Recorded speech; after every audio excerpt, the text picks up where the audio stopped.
Hi friends, എല്ലാവർക്കും അന്നാസ് വേൾഡിലേക്ക് സ്വാഗതം. അപ്പം ഇന്നത്തെ ഒരു പരിപാടി എന്ന് പറയുന്നതാണ് നമ്മുടെ മറിയമ്മയുടെ ഹാപ്പി ബർത്ത്ഡേ ആണ്. അപ്പോൾ ഇന്ന് ഞങ്ങൾ സർപ്രൈസായിട്ട് കേക്ക് മുറിച്ചു.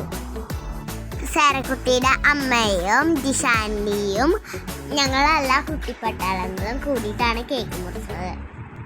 മറിയമ്മയ്ക്ക് നല്ല സന്തോഷമായി ഞങ്ങളെല്ലാവരും കേക്ക് മുറിക്കാൻ എത്തിയപ്പോൾ. കേക്ക് ജിഷാൻ്റിയുടെ വകയായിരുന്നു. മറിയമ്മയ്ക്ക് ടീ കേക്കാണ് ഇഷ്ടം, കാരണം ടീ കേക്ക് ഉണ്ടാക്കിയത്.